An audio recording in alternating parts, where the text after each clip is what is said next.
which shows the enduring legacy and love that people have for Rabbi White and for our community. So to introduce Fred properly, Fred is the founding director of Lear House here in the Bay Area. He is a scholar and author of 2 key books of San Francisco Jewry. One is Visions of Reform, which goes through the history of Temple Emmanuel, and the one that we're going to focus in on here, which is his book Cosmopolitans, which was the book he told me to purchase. And he said, go read the chapter on Rabbi White. And I dutifully did that. And so in just a moment, I'm going to turn it over for Fred, who is going to talk to us at great length about Rabbi White. And we're going to learn a little bit and then have some opportunity to hear some more voices. So in addition to that, I wanted to add, most importantly, Fred is also a graduate of Martin Van Buren High School in Queens, as is my mother. So some wonderful, illustrious graduates of that school. Finally, we want to include Q&A as well. So if you have a question, make sure you put it into the chat to let us know. And also, if you have questions that you want to ask Fred offline, he's made himself available. So we're going to put his email into the chat so that you can ask him and follow up with any more questions or share some memories that you have of Rabbi White. So it's a real privilege to welcome all of you here and to welcome Fred Rosenbaum to share a little bit about our Rabbi Saul White of blessed memory. Thank you. Thank you so much, Rabbi. Now, I'm often asked, who was the greatest Bay Area rabbi? Well, it's very hard to answer, because over 170 years, Jewish spiritual leaders have faced very different challenges. The pioneer rabbis during the gold rush, they worked to build up nascent Jewish institutions. They helped turn a boomtown of young men running wild into a civilized metropolis. One thinks of the Herculean civic efforts of leading rabbis following the earthquake and fire of 1906. In a later era, during the struggle for civil rights, the 1960s, 4 local congregational rabbis marched with Martin Luther King from Selma to Montgomery. Throughout, we've had Jewish spiritual leaders who deftly moved their congregations in a more progressive or a more traditional direction so their synagogues could survive and thrive. So I have a short list of about half a dozen exemplary rabbis. One of them a woman, by the way. But if I had to name just one as the most praiseworthy, the most consequential of all, and that's over a century and 3/4, and my estimate, there are about 1,000 people who have served as rabbis in our area through its entire history. If I had to name one, it's a rabbi who is at Congregation Beth Sholom, Saul E. White, who served, as Sandy mentioned, nearly half a century, from 1935 until his death in 1983. Can we put up the first image, Dan? Rabbi. Now, this is Saul White as I knew him. I first met him in the mid-1970s when I was a young man just starting out in my career. And I was awed by his presence. That leonine, silvery head, that authoritative yet soothing voice, that mix of inner strength and outward warmth. This must have been what the great East European Rebbes were like, I thought. Maybe even the Hebrew prophets. So you can imagine my surprise when I read in his oral history that when he first came to San Francisco, when he was 27 and fresh out of rabbinical school, the lay leaders who had hired him at Beth Sholom for a trial run almost sent him right back because they felt he didn't look like a rabbi. Can we see the next slide?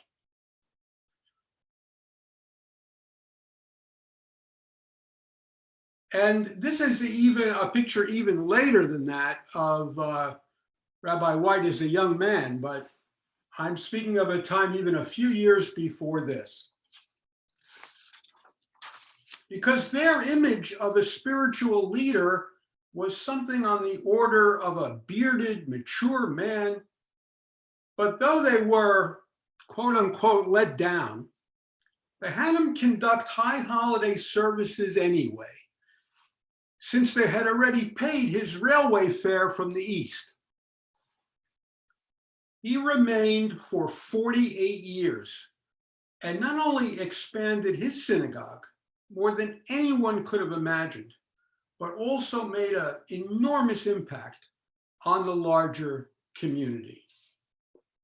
Okay, you can remove that image now. Thank you. When he arrived, Beth Sholom, an Orthodox shul, was struggling. It had been officially incorporated back in 1921, 100 years ago, but met in a church on 4th Avenue near Geary and had a membership of only a few dozen households. Most lived in the nearby center of East European Jewish life in those days, the bustling Fillmore McAllister district. This was a dense, diverse quarter populated with working class Jewish and non-Jewish immigrants, filled with ethnic restaurants and movie houses. But by the 1930s, a good number of Yiddish-speaking Jews had succeeded and made it into the middle class. They were hardworking, small business people who owned furniture outlets, laundries, hardware stores, produce markets, and the like. And they began to move a couple of miles west into the better, more residential neighborhood of the Richmond district. In 1934, Congregation Beth Sholom bought the lot on 14th and Clement in the heart of the Richmond and began building a synagogue. When the new rabbi arrived from New York, he saw only a steel frame.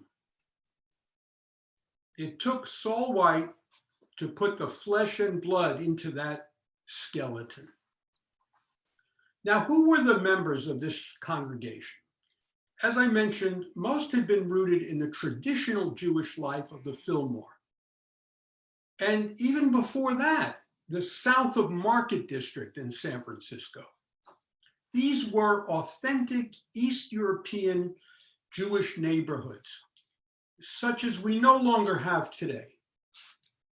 Compact areas that included not only numerous synagogues, but also home-based minyanim, kosher butchers and bakeries, mutual aid societies, and Yiddish cultural centers, Hebrew schools, Jewish bookstores. The move out of the Fillmore into the Richmond district signified the broadening horizons of immigrant San Francisco Jewry, trying hard to come to terms with American culture. Of course, they wanted to retain the Yiddishkeit they had grown up with, but they were also growing increasingly comfortable with American life as well. This was even more the case for their California-born children. They rejected the reform movement, which particularly in the 1930s and 40s seemed cold, sterile, without authenticity, the bastion of the wealthy German Jews.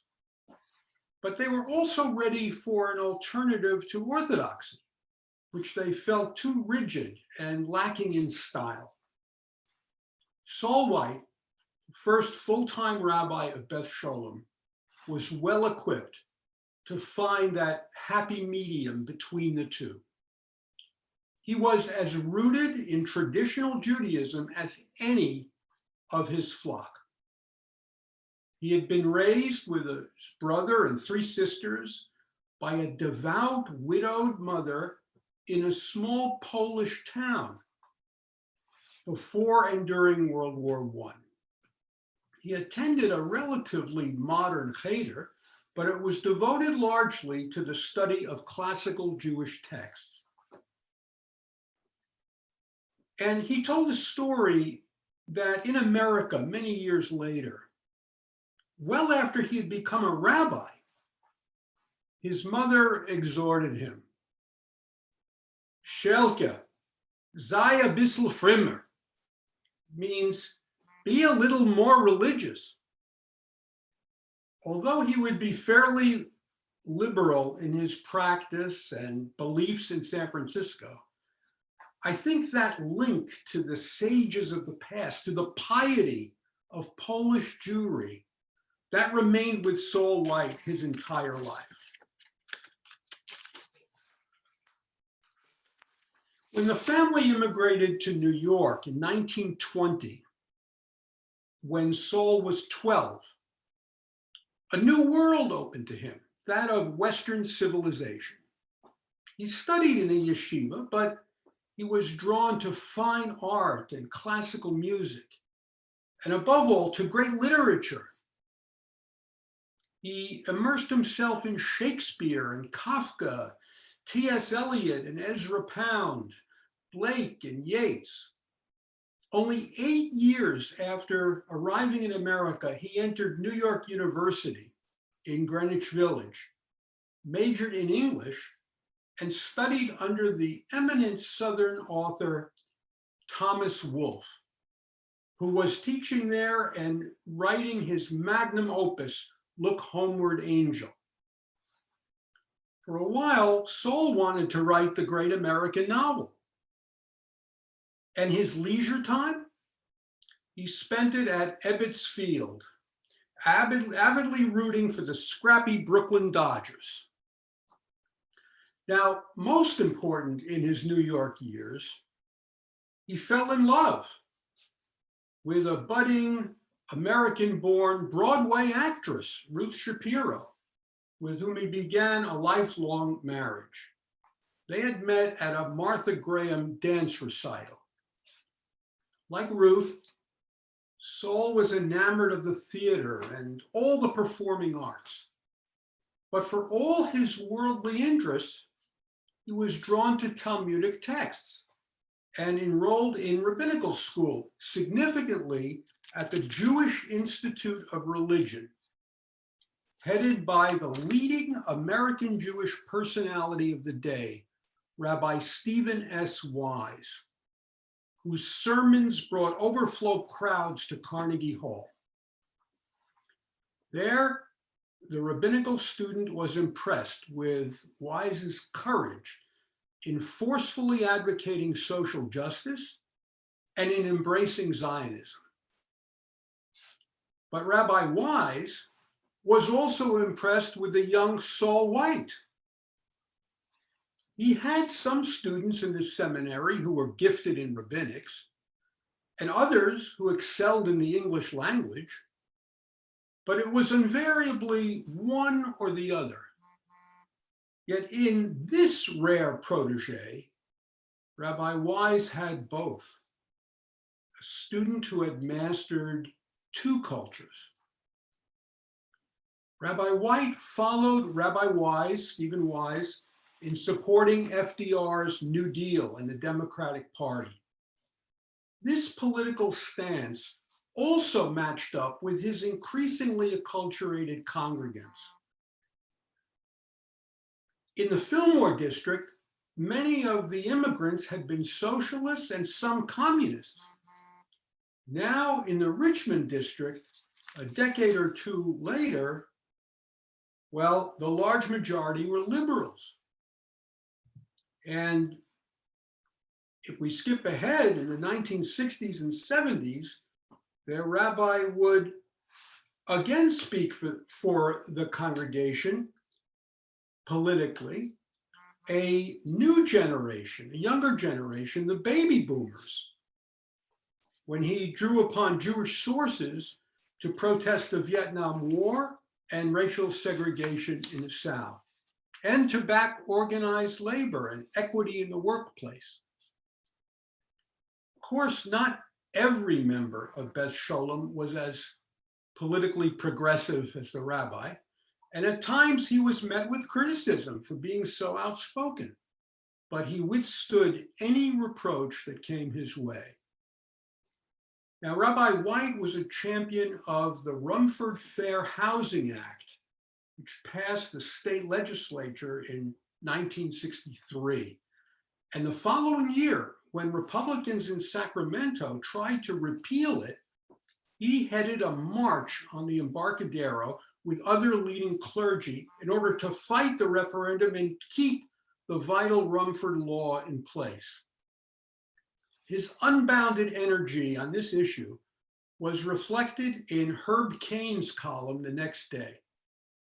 A Christian minister was quoted by Cain as saying of Rabbi White that if Moses had led a march that fast, the Israelites would have reached the promised land a lot sooner. His daughter, Linda Michaels, recalls that years later, when she visited the home of a Black man in the city, he expressed his deepest gratitude to her father, who had been at the side of the African-American community in its long struggle for equality in California. Throughout his career, Rabbi White had the warmest relations with Christian clergy. In the video clip that follows, he is speaking at the Church for the Fellowship of All Peoples, the first interracial church in San Francisco. And notice how he makes social justice a centerpiece of his rabbinate. Okay, please go ahead. So what did the prophet say? It isn't prayer. It isn't bowing your head. That's not real religion. Real religion is to break your bread with the hungry, to clothe the naked, to see that society is just, not to cultivate great animosity for those nations that are not your way of life. Nineveh was the enemy of Jerusalem, and God said, I have compassion on Nineveh. Too much bitterness, too much hostility. And therefore, whatever years the Lord spares me, I shall try to talk to my Christian colleagues and say, look at the prophets of Israel. Don't just be priests. It's a good function to be a priest, to hallow the moments of life, birth, marriage, death. Basically, what you have to teach your people is to live with brotherhood and compassion and love, and concretely so, not to be vague. That, I think, is the message, the prophetic message that is not heard in the land. Certainly not on television. Turn on those programs. I feel distressed. All the hogwash that is being presented to the people as religion. If you believe, you'll get rich very quick. You will be in perfect health all your life. Everything that you ask will be fulfilled. Nonsense. That's not religion. Job is religion. Jeremiah is religion. Jesus, in his concerns for the downtrodden, the poor, the rejected, that's religion. This is what the country needs. That's not what it's getting. I'm afraid it will not get it for a long time to come. Okay, thank you. Now, his political and ecumenical engagement, that's what I've been speaking about, that hardly impeded his efforts to build up the synagogue internally, which he began avidly from the time of his arrival. While the other congregations in town offered at most one Sunday morning a week of religious school, he instituted a 5-day-a-week Hebrew school that within 2 years enrolled 40 students. Gail Layton, whom Rabbi White mentored, was a teacher in that school, which produced at least 3 future long-serving Bay Area rabbis. Martin Weiner of Shereth Israel, Gordon Freeman of Beth Sholom in Walnut Creek, and the rabbi's own son, David White, who will speak later tonight. Now, early on, inaugurating Friday evening services, Rabbi White skillfully led Beth Sholom, again, Orthodox when he arrived, skillfully led the congregation toward conservative Judaism. And the congregation formally joined the movement soon after the war.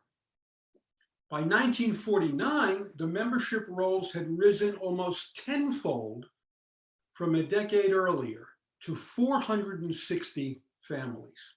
Later in his tenure, it would rise to 600 families. The lay leaders who met the 27-year-old at the train station, who didn't look like a rabbi, they couldn't know it at the time, but they had landed the ideal spiritual leader.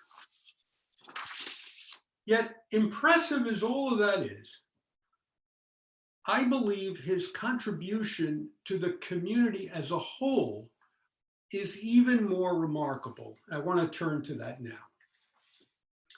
He interpreted for all of San Francisco Jewry the 2 most momentous events of the past 2,000 years, both of which occurred in the 1940s. Speaking, of course, of the Holocaust and the birth of modern Israel. And he was critical in shaping our community's response to both. Before the war, the Jews here, more than any other city in the country, were dominated by an ultra-reform coterie of German origin. There weren't even that many East European Jews who settled in San Francisco. When Saul White arrived in 1935, the East European Jews were the overwhelming majority in the United States, but still a minority among Jews in the city by the bay. The Temple Emmanuel elite, the old family dynasties entrenched since the gold rush, they had an iron grip on the Federation, the communal defense organizations, almost anything else of importance. Now, they were the most civic-minded and philanthropic group in the whole city, and highly accomplished in business and the arts, and thus admirable in many respects. But when it came to their Jewish identity, they were distinctly assimilationist and low-key, especially in the middle decades of the 20th century. Today, Congregation Emmanuel and many of the descendants of the German Jewish pioneers are very different. But at that time, they did not want the media to call attention to Jews. They actually downplayed the Jewish dimension of the Holocaust for fear that it would look unseemly if Jews dwelt on the suffering of their own.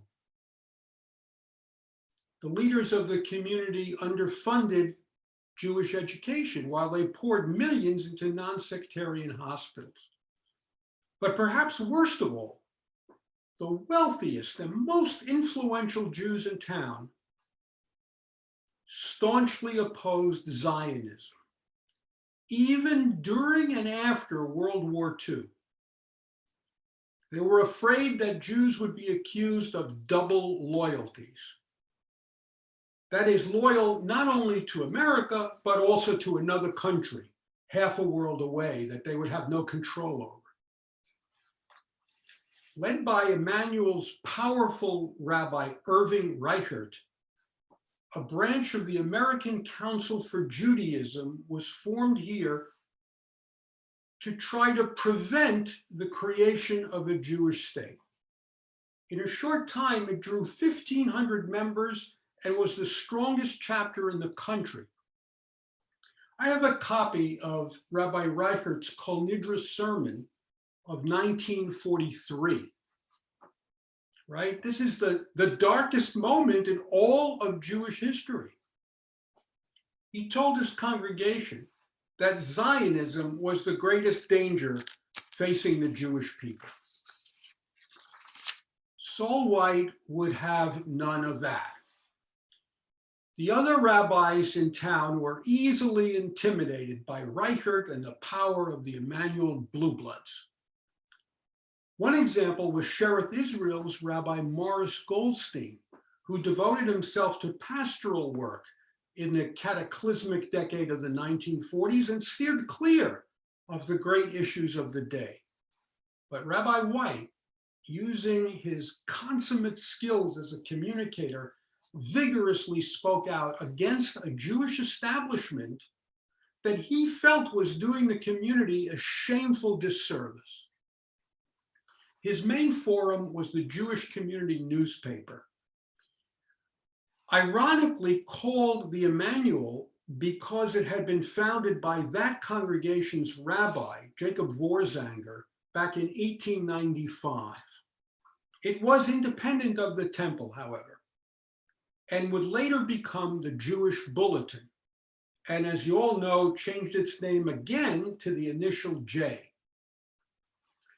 Now, in the 1930s and early 40s, and for decades later, the paper came out every Friday and was the main source of Jewish news and opinion for most local Jews. A vital organ, obviously, during the Shoah and the struggle for Palestine. But usually it was only 8 pages and rarely carried any letters to the editor. Virtually everything in it was a syndicated article from the Jewish Telegraphic Agency, except for 2 things: the editorial and the facing op-ed column. During almost every week of World War II, from 1939 through 1945, Saul White wrote that op-ed column. It was as hard-hitting as any Jewish journalism in the country. Reading them today, those columns, one gets the sense of his controlled anger at San Francisco's Jewish aristocracy. Take this column from the summer of 1942, when I'll show you an example in a second. If you can let me just introduce that and then you put it up. This is a column from the summer of 1942 when he praised the gathering that filled New York's Madison Square Garden to bring attention to the fact that 1 million Jews had already been murdered by the Nazis. But that was in New York. In San Francisco, on the contrary, there was debate and disagreement that lasted more than a year on what sort of mass meeting to hold, causing Rabbi White to boil over in frustration. He could not abide the timid Jewish leadership's excuses. Now, under the title, he chose an ironic title, "Above All Else, Caution." Let me read this. "How unnatural a people we have become that to express our sympathy with the tortured Jewish communities of Europe, our leaders urge that we must do so only if we can enlist non-Jewish organizations in the planning. That we dare not express our sorrow for the Jewish victims without doing so for others. That it would be best if non-Jews would eulogize our slain brothers and sisters. Such counsel you give us? Only against us has the enemy declared a policy of extermination and is now well on his way to realizing it.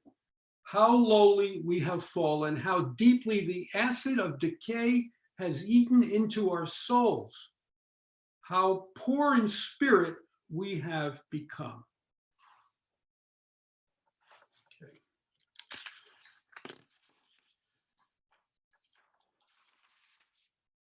Indeed, he was like a Hebrew prophet, speaking truth to power in the midst of a catastrophe.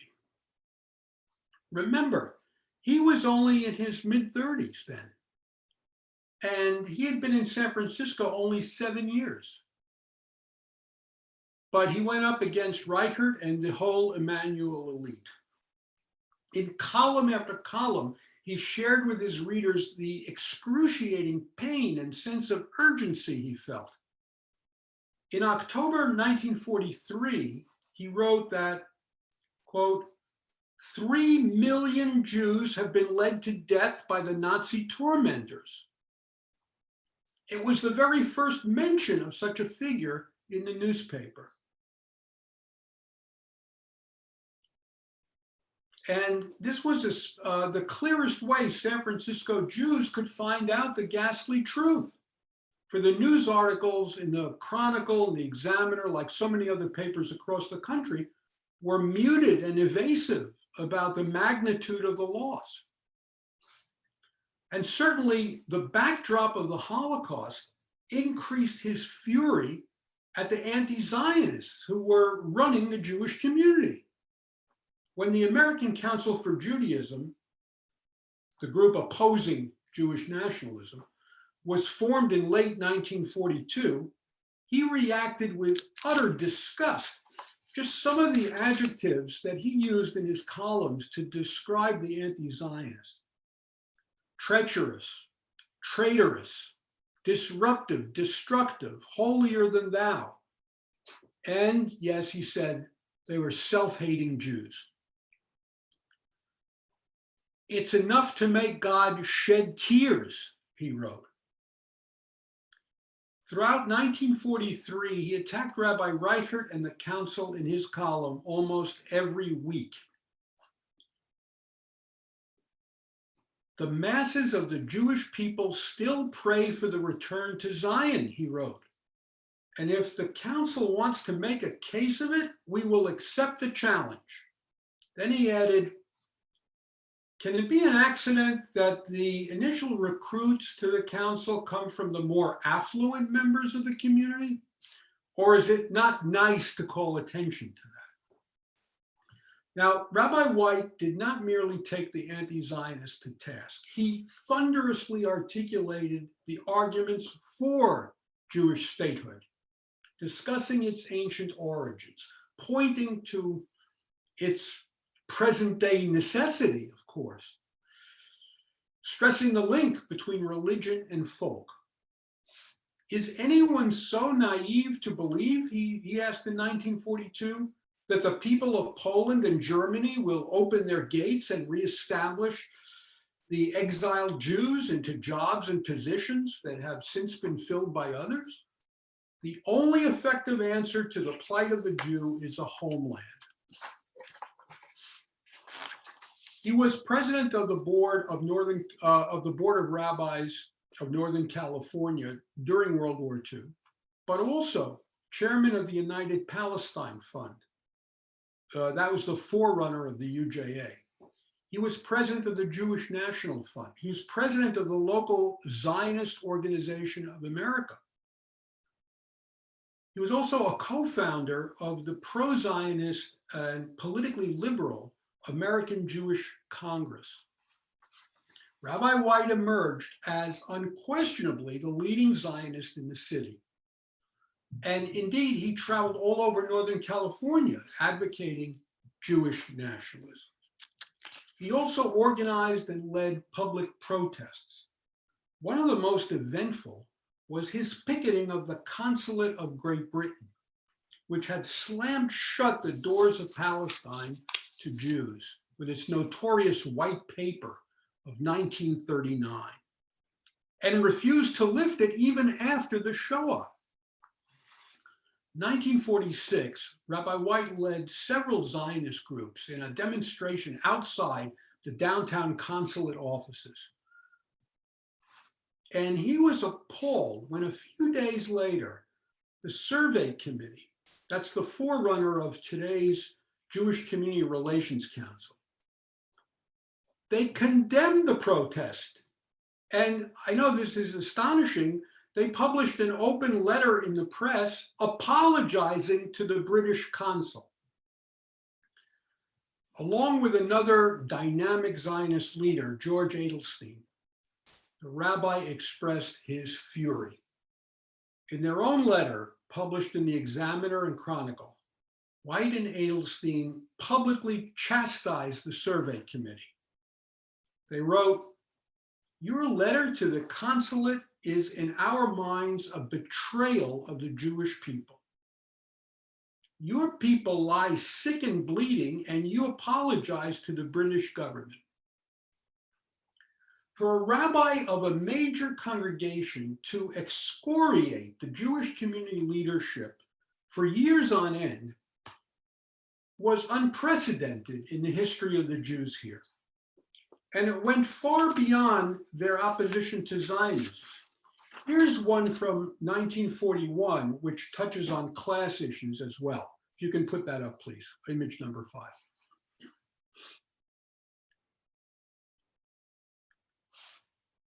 Okay, let me read this. Our leadership is basically unfriendly to the deepest feelings of the Jewish masses. It is most often recruited from an economic and social group that is above average in wealth and comfort. Many of them have assumed the burdens of leadership not because of a deep love of the Jewish people, but on account of an instinctive fear and inherent distrust of all popular expression. There's no wonder that their outlook on Jewish life rarely goes beyond writing a check. They are not enthusiastic about the synagogue. They are opposed to Zionism. They are opposed to the Yiddish language. Their innermost wish is to assimilate, to disappear as Jews. But they choose to lead, lest an independent leadership arise and call attention too boldly to Jewish life. Okay, you can remove that. Now that's strong stuff, I know. But let's keep in mind that the stakes were astronomically high in the 1940s. Nothing less than the destruction and rebirth of the Jewish people. So he held nothing back in lambasting the establishment. Now, Rabbi White did not prefer to be in such a combative posture toward other Jews. He was actually not a rebel by nature. And even in the midst of the bitter conflict with the anti-Zionists, he was gracious to some of the leaders of the American Council for Judaism as individuals. One column praised California Supreme Court Justice Marcus Sloss on his 75th birthday, a pillar of the Emmanuel elite. Rabbi White referred to Sloss's illustrious family with their, quote, sense of communal responsibility and spirit of service.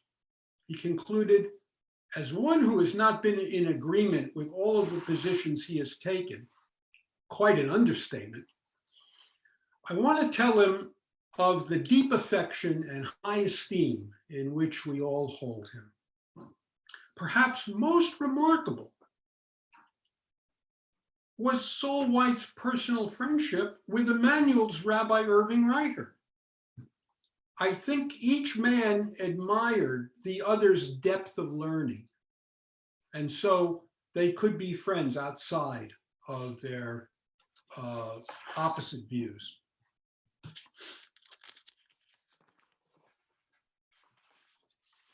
In January 1946, after almost 7 years, Rabbi White was unceremoniously kicked off the paper, and those brutally honest columns came to an end. That happened because the Emmanuel newspaper, which, as I mentioned before, was privately owned, was now bought out by Walter Haas and Dan Koshland of pioneer German Jewish families. And they donated the newspaper to the Federation. For many years to come, the main focus of the Jewish Bulletin, as it was now called, would be to publicize the fundraising drives of the Federation and the Jewish National Welfare Fund. The new editor, Eugene Block, felt that Saul White's column was simply too critical and controversial, although he would later print weekly columns by the rabbi on biblical and Talmudic texts. In the immediate post-war years, the rabbi would turn to social welfare as an advocate for the thousands of Holocaust survivors making the Bay Area their new home. He was disappointed to lose his community-wide forum of political opinion in the Jewish Bulletin. But in a way, he had already made his point. He was the voice of the East European immigrants and their children, who for the first time stood up to the German Jewish aristocracy and said that we too count for something in this city. We want a community that is not afraid to be outwardly Jewish or Zionist. That voice argued so effectively. We want our leadership to reflect a cross-section of local Jews, and we want to face up to the huge problems affecting world Jewry. And in the 1970s, echoing his bold, unrelenting stance during the Holocaust, he became a leader of the Bay Area Council for Soviet Jewry, frequently appearing on the picket lines in front of the Soviet consulate on Green Street. And we want a community that values Jewish learning, he always stressed. Because of the intransigence of the old guard, there were no Jewish day schools here until the early 1960s, not one. But he led a group of families in establishing one of the very earliest, the Brandeis School, which for many years was known as the Brandeis Hillel Day School. Saul White was the first to pierce the armor of the assimilationist mentality that had held sway here for so long, for nearly a century. He did not win the battle at first and had some setbacks along the way. But ultimately, he would see a proud, vibrant Jewish community take shape on the shores of the San Francisco Bay. No one, no rabbi or layperson, did more to bring about that change than he did. Thank you very much. Okay, and now it's my pleasure to introduce each of Rabbi White's children, who will make some remarks about his life as a father, as a husband, and give other thoughts about him. So let me start first with Shailene Hirsch. Shailene? Hi, Shailene. Shailene, I'm sorry. Shailene. I've had to fight that all my life. Okay. Their fault. I remember that many years ago, I began a school paper by writing the words, "No, I did not say my father was a rabbi." I was the firstborn child of Saul and Ruth White, and as it turned out, the only one to inherit my father's hazel eyes. I remember when Daddy would take me to Mountain Lake Park to feed the ducks, and we'd go to the neighborhood library where I'd learned to love the story of Ping, a recalcitrant duck who lived on the Yangtze River. I got started reading at a very early age because books were very important to my father. In fact, he was so proud of his collection, he would happily invite visitors in to see his home library. I often walked with him to his Beth Sholom office, also filled with books, which became like my second home. Many thought of Beth Sholom and Rabbi Saul White as being synonymous. By age 12, I had spent a few summers in Carmel, where my parents would play tennis and take advantage of the charming local library. Daddy liked Carmel, not only because he could relax and read to his heart's content, but drive back to the synagogue when necessary. My father did everything with gusto. He walked with gusto, he talked with gusto, and even bristled with energy when he wasn't doing anything. Daddy led the Hanukkah assemblies with such a hearty version of Media Maleo that when holding his finger up while singing the word Shema, we thought it would go on forever. At home, at Pesach, he would scatter chametz, seemingly hiding it around the house while holding a candle and repeatedly chanting, looking for chametz, looking for chametz. As the firstborn, I was fondly referred to as Opus 1. My father loved classical music. In fact, I remember when he exposed me to Beethoven's Fifth. I learned it diligently to please him, only to have him tell me that Beethoven's easy. In order to be an educated listener, one had to learn to appreciate Mozart. The Episcopalian family who lived in the downstairs flat became our close friends.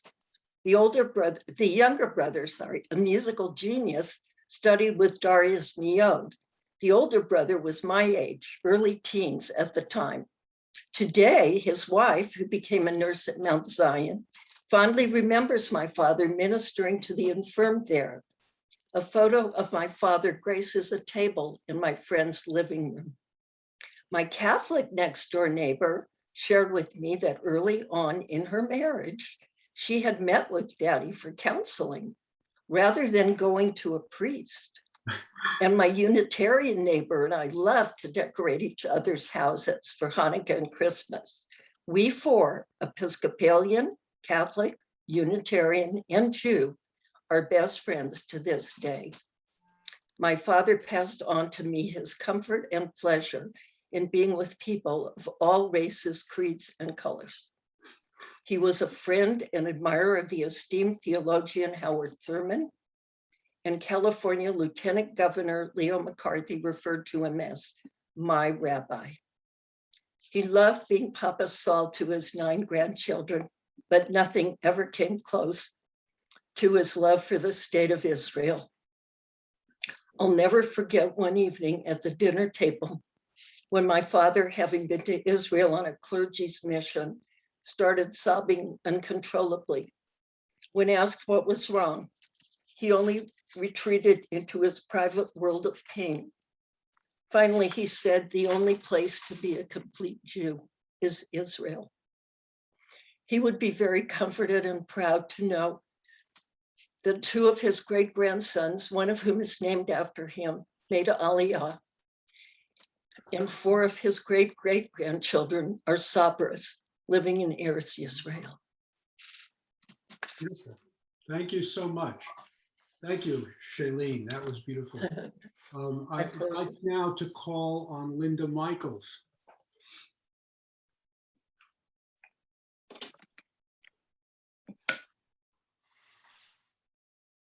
Guess you got the sound on. Am I unmuted? I guess I am. Shailene, that was beautiful. Thank you. Hi, everybody. My name is Linda.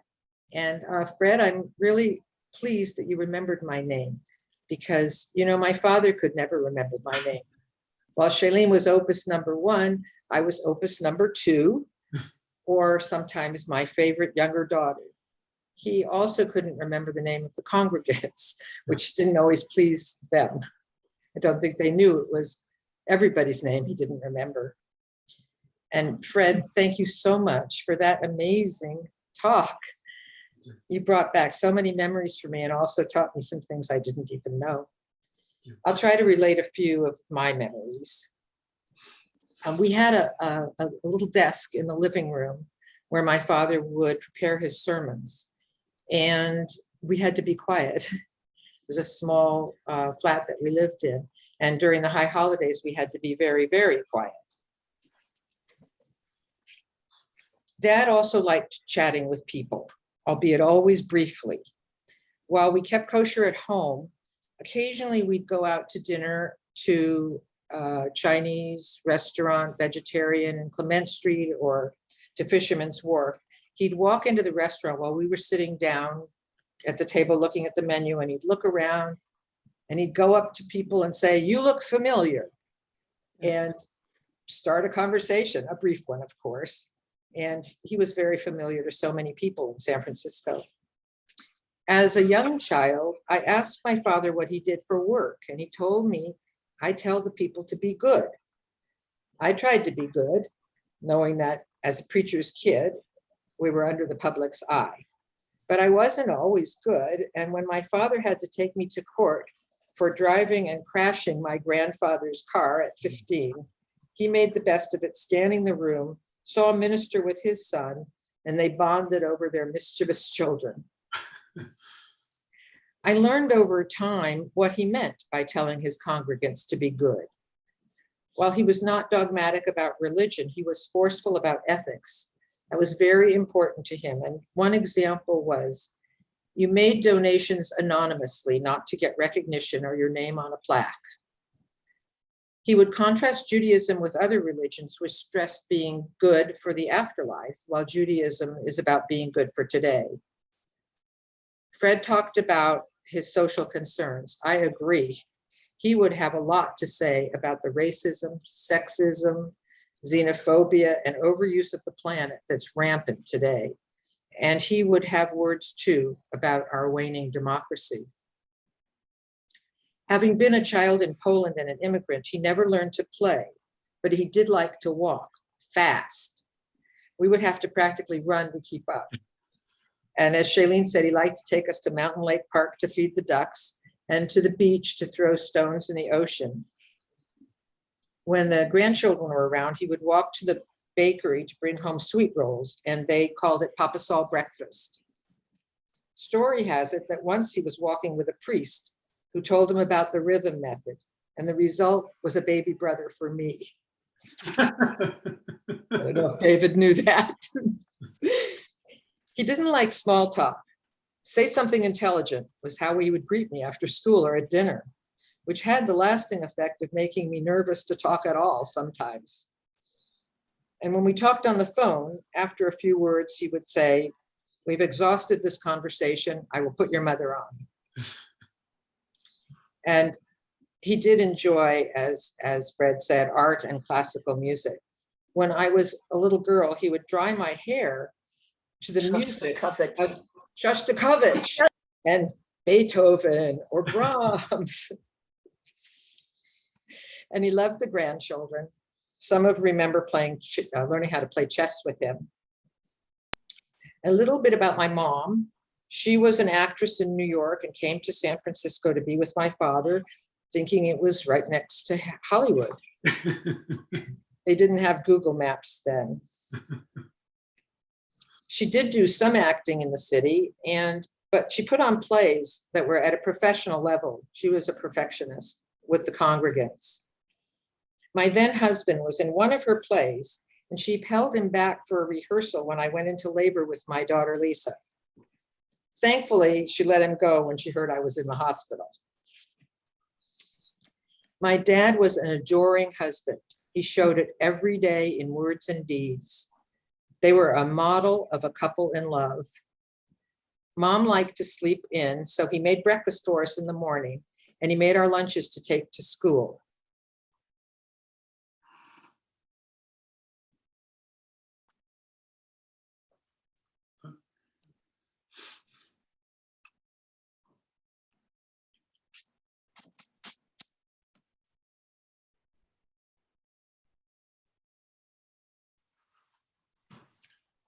Linda, you still there? I think we might have lost Linda.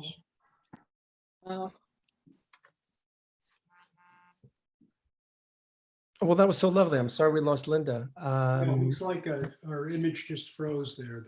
Maybe her That's not good. computer. Should we go to Rabbi White and then maybe come back if Linda can get back on? Okay. It's now my pleasure to introduce Rabbi David White, who himself has made a long and successful career in the Bay Area. David? Oh, he's frozen too. No, he's muted. He's muted. Okay. Huh. All right. There we are. Wow, I thought Mountain Lake Park was for me. Things I'm learning this evening. Okay. I also wish I had known about Ebbets Field. I learned a lot about how he spent leisure. I would have pushed on getting to ball games a little bit more growing up. I don't know if our parents were really into parenting in a big way, because if you look at the statistics, we're all separated by 5 and 6 years apart. Policy. Kind of thing. So Shailene's, a bit older than me, and Linda a bit older than between us both there.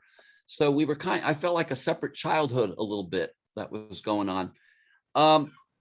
In terms of sharing about Dad, referencing what Fred had shared about him coming out of Jewish Institute of Religion and inspired by his teacher, Rabbi Stephen Wise, that was not his choice to go to the Jewish Institute of Religion.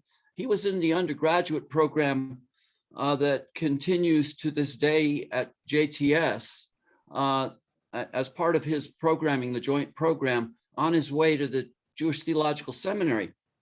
And what happened was that in the last year of the program, one of the instructors, who was also dean of admissions of the rabbinical school, asked the students with no holds barred to choose a favorite psalm and not to worry about any consequences, just an exercise. Well, I don't know if he ever discussed this with you, Fred, because if he did, I just don't remember what the psalm was, but it was a nihilistic psalm that he chose. And as a result, this same instructor who had said no holds barred informed him that he was going to be rejected for admission to the Jewish Theological Seminary, because he said, Saul, from the psalm you chose, you're not a believer. You will never make it as a rabbi. And my father, using the kind of language that he did not hold back on the elite of San Francisco, as we're hearing from Fred, called him a stinker, because he said I could have very easily chosen an appropriate psalm and done that, but I took you at your word. Consequences of that, I think that helped set into motion his feeling free to be himself, because he came out here to Beth Sholom. Fred didn't mention part of the folklore says that he was carrying Kafka under one arm and a pipe out of his mouth and an Eastern European rabbinic.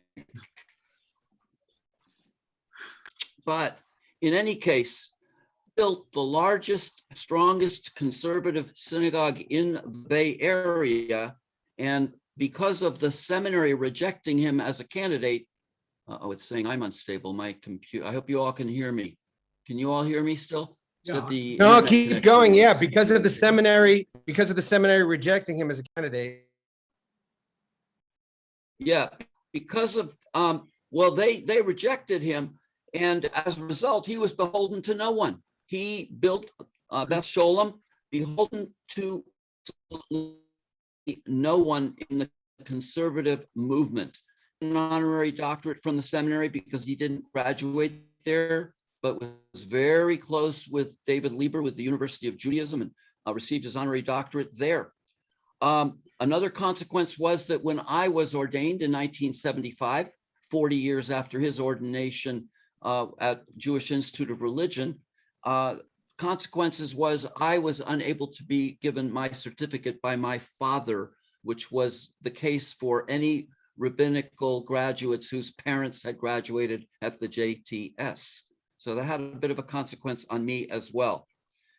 I suppose in a way they were onto something in terms of accusing him of not being a believer, because as Fred alluded to, he really was prophetic. His connection to Judaism was the prophecy aspect of it, the call to conscience, connecting Jewish values and addressing world conditions. But when it came to God talk, I was kind of into that and still am, I guess. So I would love to have conversations with him coming home from college about God. And what he did was he shared a midrash with me, talking about the son who went off to college and learned about all of the great philosophies. And he, in the midrash, as the son says, yeah, but with these philosophers, how can you believe in God? How can you believe in God? And in the story, the answer is, you're very fine in your opinions, but you know what? It's time to go daven.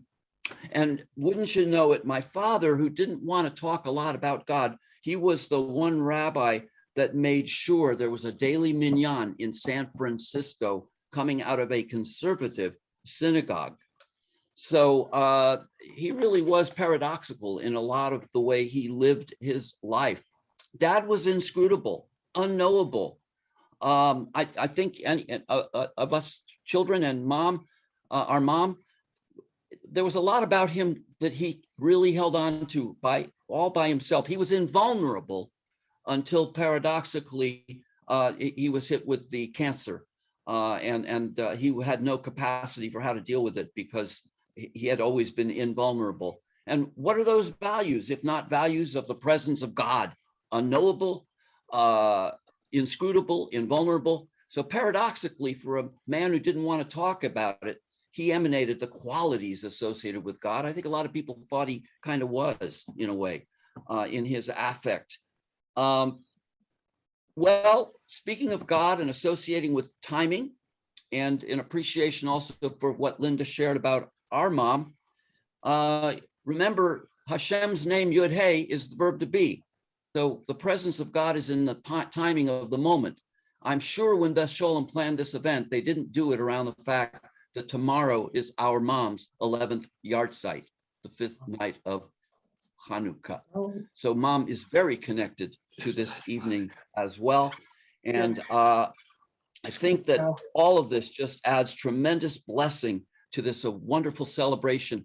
And what I wrote to Fred was gratitude, because I think you really positioned my father now as an important and a significant leader and an authoritative figure in the history of this city of ours. What Dad said over and over again was he had no itch for immortality. And I was becoming fearful that that would come true, that he would be lost in the annals of history. Fred, I believe you've brought him back clearly in his position in these annals of San Francisco history. And for that, I think my sisters are very, very grateful to you for that. Thank you. That's the best compliment that I could receive. Just that, what you just said. Thank you so much. I'm so touched really by the remarks of all three of you. And believe it or not, I think I may have learned more tonight from you than you learned from me. Okay, let me just turn this back now to Rabbi E. Thank you, Fred. That was marvelous and wonderful. Thank you to Shailene and to Linda and to David. Thank you for sharing that story, David, about the seminary. That was going to be, we're going to go into a little bit of a Q&A. So if anybody wants to put a question, feel free to put it into the chat here. And one of my questions was, how did he become so pugnacious? What gave him the freedom and the early conflict with the seminary? Really, that resonates with me. So thank you for sharing that. Fred is also happy to answer questions this evening, even if he can't get to them tonight. And so we've put his email into the chat. And also when we're done with this, there'll be an opportunity for people to move into a breakout room so that you can share some of your stories of Rabbi White or get to hear some other personal experiences. Fred, did you want to say something? Yeah. No, regarding the pugnacious nature, Sure. Let's go right into it. Yeah. The three white children know about this. There is a myth, a kind of urban legend, that Rabbi White was a boxer. That's one of the questions I have in the chat. Good, let's get right to that. There was a lot of fight left in him, but it turns out that's not the case. But even though it's apocryphal, just that people would think that would give you some idea about him. So I've got a question here from Jackie about the amazing clip that we saw, Yes. the YouTube clip about his passion and his oratory skills. Can you tell me if his style was different from the other rabbis at the time, and if his share a little bit more about the manner of his oratory and the impact it had? Right. Well, unfortunately, we don't have that much left on video. We have that one, from the Church of All Peoples, but we don't have that much left. From people that I spoke with, he was just a powerful sermonizer, just in the way that you saw there. And extemporaneous too is another thing that I hear Yes. about him, that he Yes, was off the. right. People that I interviewed spoke about that even on the Shabbatot.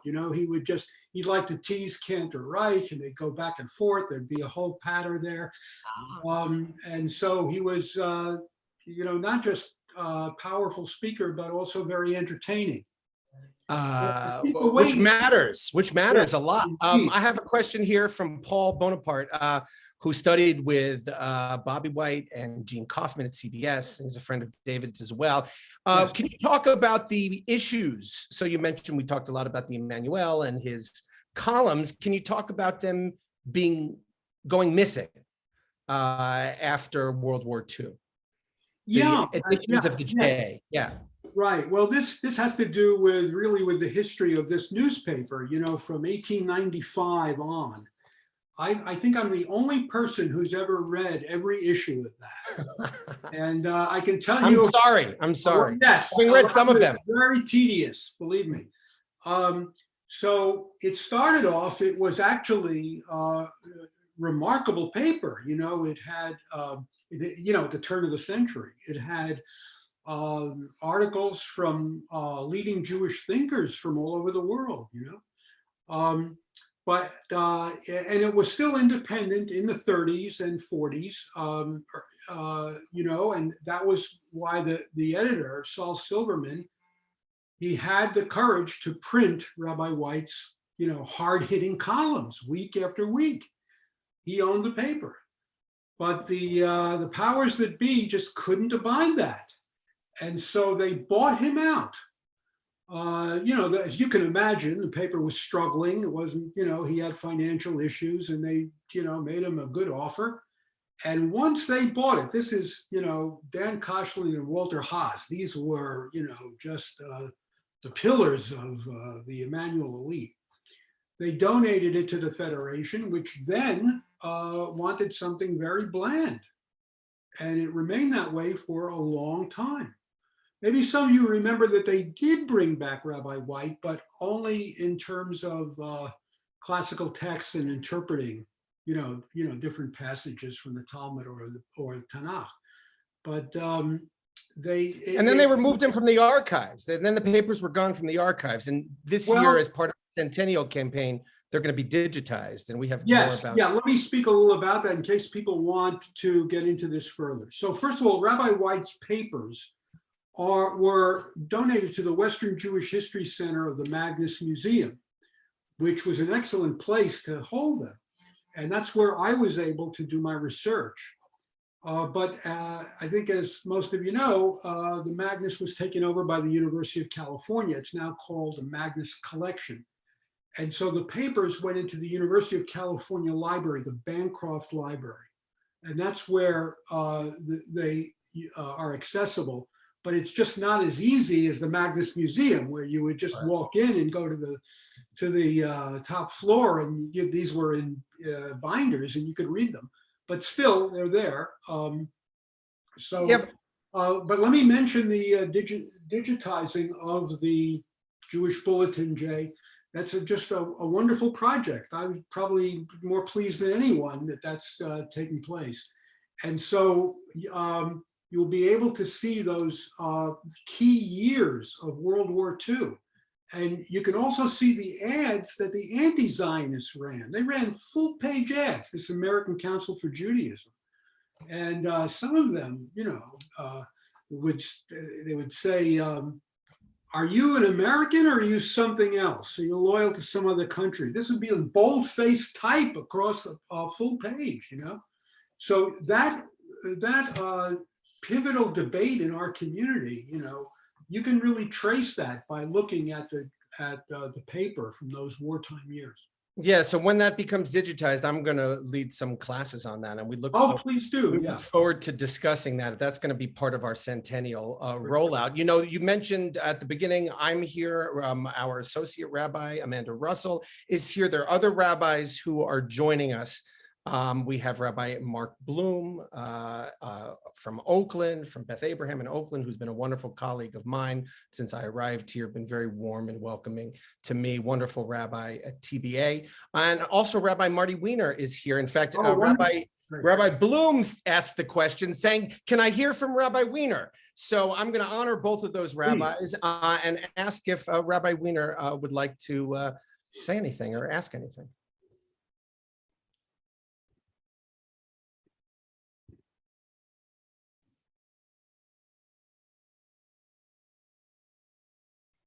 Rabbi. Hi. There we go. Yeah, hi, everybody. Hello. I am good to see you all, and thank you for your kind words. There's so many memories just flowing through my mind right now. I would love to share them, but this has already been a very long time. And having grown up with Saul as my rabbi, I know that he would say, "Don't carry on, Marty. This is a bit much." But maybe the one story I can share with you, just to show you how all this worked.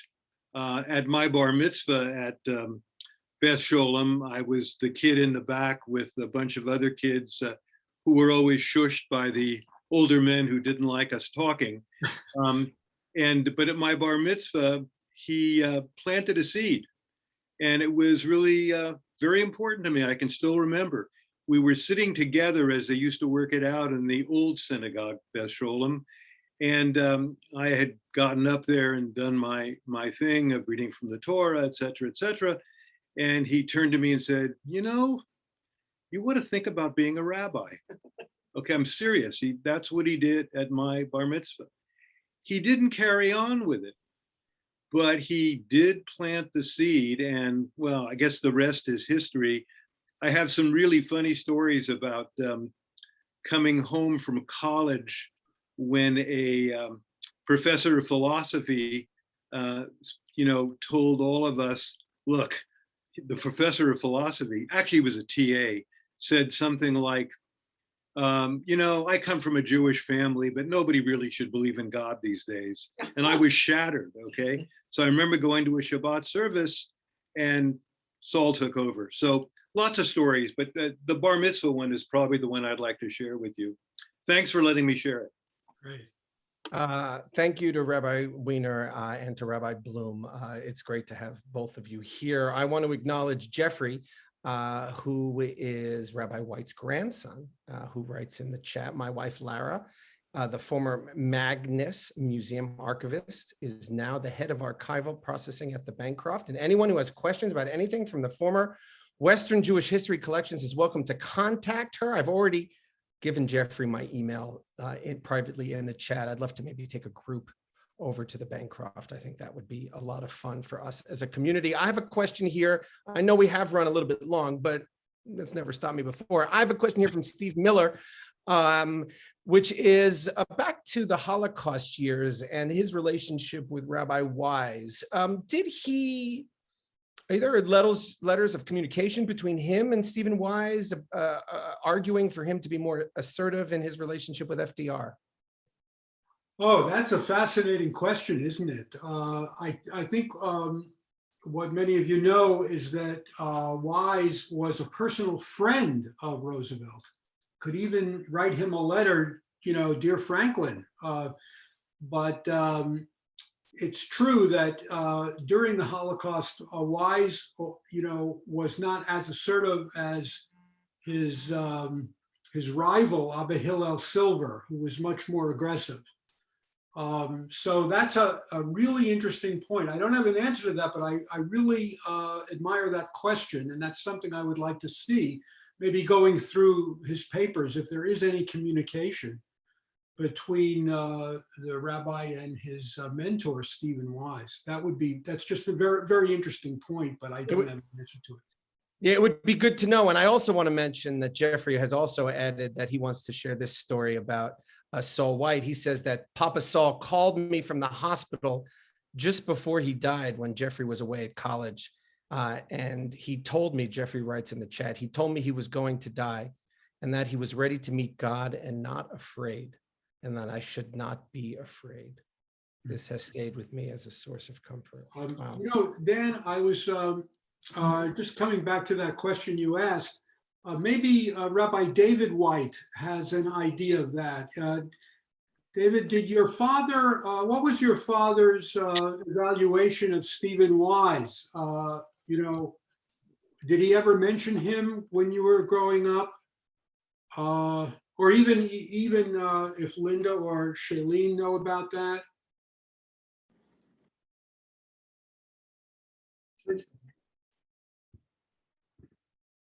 I don't remember. Okay.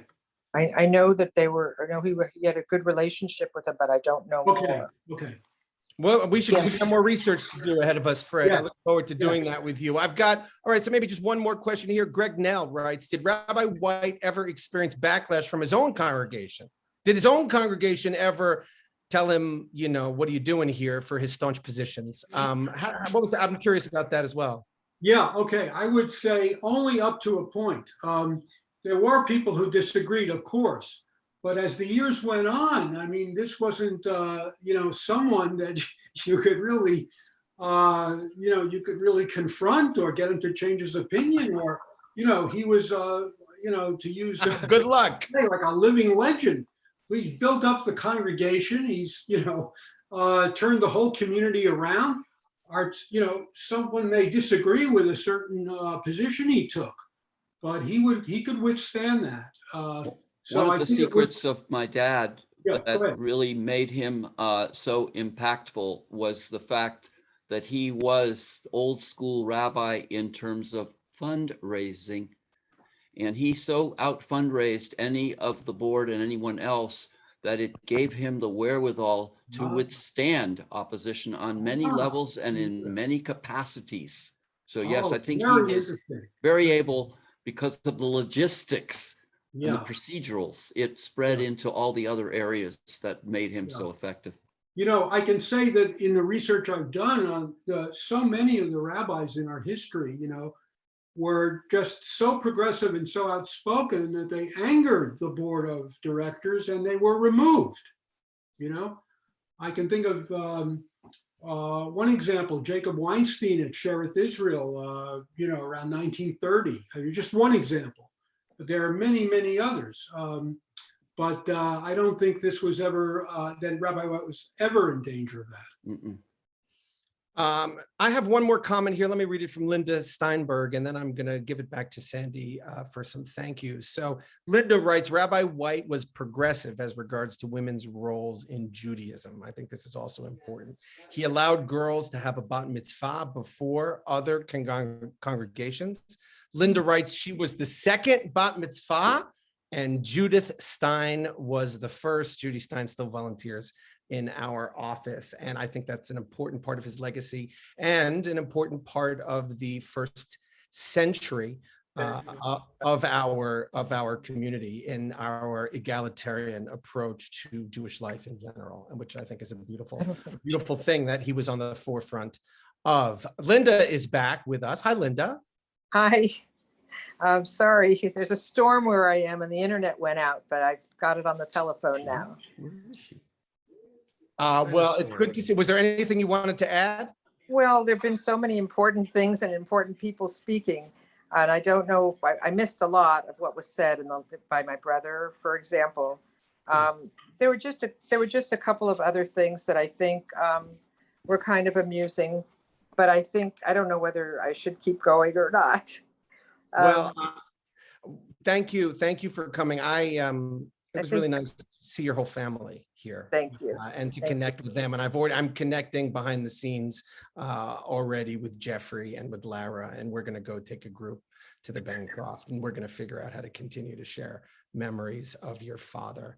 Let me turn it over back to Sandy Edwards now, who will give some closing announcements. Thank you to everyone. This was marvelous. This has been great. And a special thank you to Fred, to Shailene, to Linda, to David. Thank you so much for your comments. Rabbi Wiener, also. Rabbi Ain, thank you for hosting. Rabbi Russell, thank you for a lovely candle lighting. Lisa, our tech rabbi, deserves a big thanks. Vera, our executive director, who's been behind the scenes and invaluable. And Jackie Shelton Miller, who's kept us going. And again, to Howard Friedman. In the chat, there's a registration link for our January 9th event, celebrating and remembering Rabbi Lou. Please save the date for our May 14th gala, as Ruth suggested. And please keep an eye out for more information about other upcoming events and opportunities. Our centennial emails in the chat if you want to reach out with more stories, memories, or ideas. We'd love to have them. And part of what we want to do is create an oral archive and capture for future generations all those stories that live inside your heads and hearts. And we've heard some of them today, which is great. If you're staying on to share or hear stories for about 12 minutes, wonderful. If you are saying goodbye, please share it in the chat. One word about what you enjoyed most tonight. Good night and thank you. Oh, one word. Wow. That would be Fred. So amazing.